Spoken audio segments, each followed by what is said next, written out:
శ్రీమాత్రే నమః. నక్షత్రాల గురించి చెప్పుకుంటున్నాం. 27 నక్షత్రాలలో ఒక్కొక్క నక్షత్రం గురించి చెప్పుకుంటూ ఉంటే 8వ నక్షత్రం అయినటువంటి పుష్యమి నక్షత్రం. పుష్యమి నక్షత్రం మనకి కర్కాటక రాశిలో ఉంటుంది. కర్కాటక రాశిలో ఉంటుంది అంటే రాస్యాధిపతి చంద్రుడు, మరి నక్షత్రాధిపతి శని, అధిదేవుడు ఎవరు అంటే బృహస్పతి. ఇది మనకు కనిపించేటువంటిది. సరే, దేవగణానికి చెందినటువంటిది మధ్యనాడి, మామూలుగా జంతువుకు వచ్చేసరికి మేక, అలాగే వృక్షం అయితే రావి వృక్షాన్ని మనం పూజించడం అది చేయాలి. ఇక ఇది కాకుండా నక్షత్రంలో ఉన్నటువంటి లక్షణాలు ఎలా ఉన్నాయి అని కనుక చూసినట్టయితే ఇందులో రాష్ట్రాధిపతి యొక్క చంద్రుడి తత్వము, అలాగే శని యొక్క విధానము, అలాగే బృహస్పతి యొక్క పద్ధతి అన్నీ కలిపి ఉండడమే కర్కాటక రాశిలో ఉన్నటువంటి పుష్యమి నక్షత్ర లక్షణాలు. పుష్యమి నక్షత్రం వాళ్ళు ఎలా ఉంటారు అంటే పరోపకారి అంటారు. పరులకు ఉపకారం చేయడానికి చాలా ఇష్టపడేటువంటి వాళ్ళు. ఎవరైనా సరే వీళ్ళు అభిమానించడంలో ఇంత కూడా లోటు ఉండదు. ముఖ్యంగా ప్రేమికులు అంటే రక్త సంబంధికులు, బంధువులు, వీళ్ళందరినీ అతిగా ప్రేమించడం, స్నేహితుల్ని. అయితే వీళ్ళు వీళ్ళని ఎవరు ప్రేమించకపోయినా కూడా బాధపడరు. కానీ ఎవరైనా వీళ్ళను చక్కగా అభిమానంతో చూస్తే వాళ్ళకి రెండింతల ప్రేమను పంచేటటువంటి శక్తి వీరికి ఉంటుంది. సహాయం, ఎవరికి సహాయం చేయాలన్నా ముందుంటారు.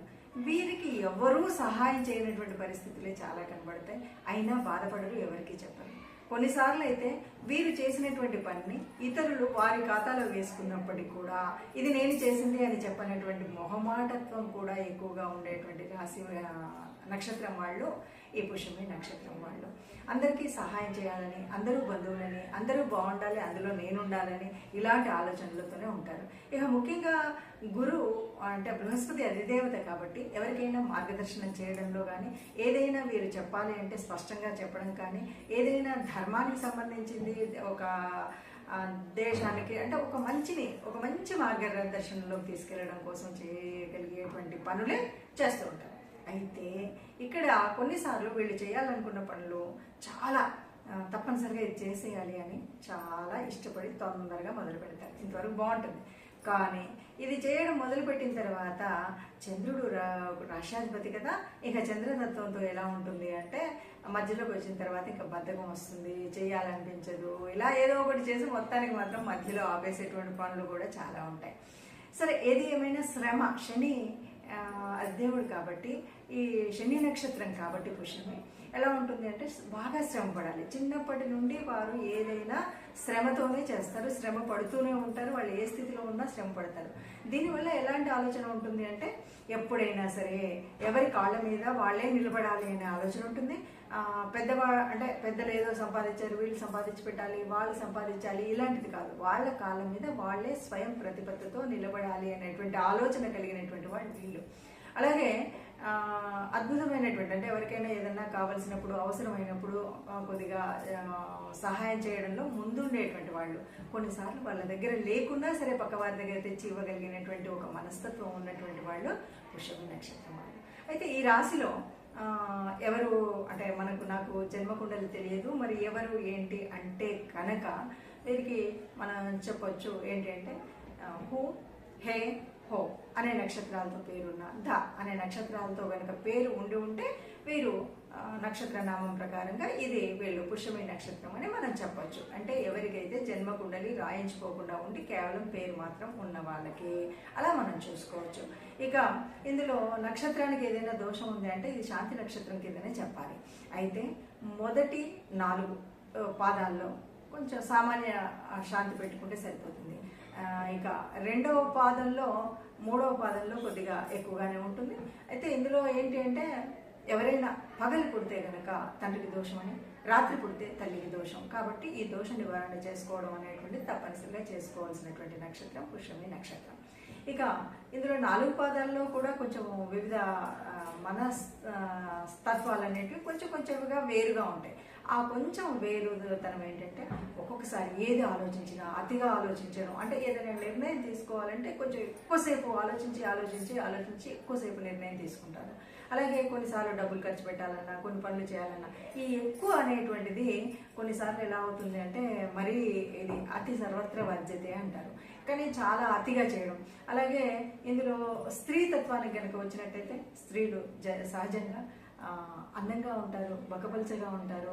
కొంత అంటే భర్త దగ్గరికి వచ్చేసరికి భర్త నేను చెప్పిన మాటే వినాలి అనేటువంటి ఆలోచనలో ఉంటారు. ఇక దాంపత్యంలో బాగానే ఉన్నప్పటికీ అంటే వీళ్ళ దగ్గర ఎప్పుడు కూడా అంత తన వాళ్ళు అనే భావన ఉంటుంది కాబట్టి నక్షత్రం వాళ్ళకి అంతగా విడిపోదాము అనేటువంటి భావన అయితే తొందరగా రాదు.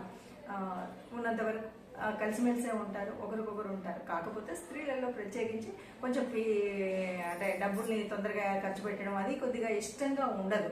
ఎంతసేపు మరి ఎప్పుడు పెడతారు, ఎక్కడ పెడతారంటే తమ సౌందర్యం కోసం ఖర్చు పెట్టడం చాలా ఎక్కువగా ఉంటుంది. అంటే ఈ బ్యూటీ పార్లర్ కానీ, చీరలు కొనుక్కోవడం కానీ, ఇంకేదైనా అలాంటి వాటి కోసం ఉంటారు. ముఖ్యంగా ఈ కొన్ని పాదాల్లో పుట్టినటువంటి వారైతే వయస్సు కంటే తక్కువగా కనిపించేటువంటి లక్షణం కూడా వీరిలో ఉంటుందన్నమాట. అంటే చాలా అందంగా కనపడడం, చిన్నగా కనపడడం, వయసు కంటే దానికి తోడు వీళ్ళు సౌందర్య సాధనాలకు కూడా ఎక్కువగా ఖర్చు పెడతారు కాబట్టి చాలా దీనిగా కనిపిస్తూ ఉంటారు. ఇక వీరు పలువరస చాలా అందంగా ఉంటుంది. ఎందుకంటే కాలపురుషుడి యొక్క అవయవాల్లో నోరుకు సంబంధించినటువంటిది కాబట్టి చిన్ని నోరు, చక్కటి పలువరస ఉండడం అనేటువంటిది ఈ రాశి వాళ్ళకి, ఈ నక్షత్రం వాళ్ళకి కనిపిస్తుంది. ఏది ఏమైనా కర్కాటక రాశి యొక్క లక్షణాలు కూడా కొన్ని ఉంటాయి కాబట్టి కాస్త నెమ్మదిగా చేయడం, నెమ్మదిగా ఉండడం, ఏదైనా సరే నెమ్మదిగా చేద్దాంలే అనడం, ఇలాంటివన్నీ అయితే ఉంటాయి. దాని మీద శని ప్రభావం, చంద్రుడి ప్రభావం. చంద్రుడు అనగానే మనసో జాత చంద్రమా అంటాం. ఏంటంటే ఒకసారేమో చాలా తొందరగా అంటే షోడశ కళా విరాముడు కదా ఆయన. చంద్రుడు 16 కళలు ఉంటాయి కాబట్టి ఒకసారేమో చాలా నిండుగా నవ్వుతూ ఎప్పుడూ ఉండేలాగా ఉంటారు, ఒక్కొక్కసారి కాస్త విచారంగా ఉన్నట్టుంటారు, కొంచెం తొందరగా దుఃఖితులైనట్టు ఉంటారు. అయితే ఏంటంటే ఈ జలరాశి కూడా కాబట్టి ఈ దుఃఖతత్వం అనేటువంటిది ఉంటుంది, కానీ తమలో తామకే ఉంటుంది. కాబట్టి వీరికి ఏదైనా అంటే ఇదంతా కూడా మనం చూసేటువంటి ఒక నక్షత్రం ద్వారా చూసేటువంటిదే. ఇది కాకుండా జన్మజాతకంలో మనం సరిగ్గా చూసుకోవాలంటే తప్పనిసరిగా జన్మకుండలు ఉంటాయి. ఏ ఏ రాసులు ఎక్కడెక్కడ స్థితి పొంది ఉన్నాయి, ఎక్కడెక్కడ యుతి ఉంది, ఎక్కడ దృష్టిలు ఉన్నాయి అన్న దాన్ని బట్టి మిగతా జాతకం అంతా ఉన్నప్పటికీ సహజంగా ఈ నక్షత్రం యొక్క లక్షణాలు అయితే అయినప్పటికీ ఏదైనా దోషం అలా ఉన్నప్పుడు సహజంగా మనం చేసుకోవాల్సింది గురుస్తుతి. దక్షిణామూర్తిది కానీ ఏదైనా గురుస్తుతి నిరంతరం జరిపించడం, నామస్మరణ చేసుకోవడం ఒకటి ముఖ్యమైనటువంటిది. గురు అనుగ్రహం కోసం ఎప్పుడు ప్రయత్నం చేయడం. అలాగే రావి చెట్టుకు నీళ్లు పోయడం కానీ, రావి చెట్టు చుట్టూ ప్రదక్షిణ చేయడం కానీ చేసినట్టయితే అశ్వత్థనారాయణుడు అంటారు కదా, ఆ రావి చెట్టుకు మనం అలా చేసినట్టయితే మనకు ఉన్నటువంటి కొన్ని దోషాలు తొలగడానికి అవకాశం ఉంటుంది. ఇదండి ఈ నక్షత్రపు లక్షణాలు. మీరు ఎవరైనా పుష్యమి నక్షత్రంలో పుట్టినటువంటి వారైతే నేను చెప్పినటువంటివి ఎంతవరకు ఈ పాయింట్స్ ఉన్నాయి, ఎంతవరకు కలవలేదు అనేటువంటిది మీ కామెంట్ రూపంలో తెలియజేయాలి. నమస్తే.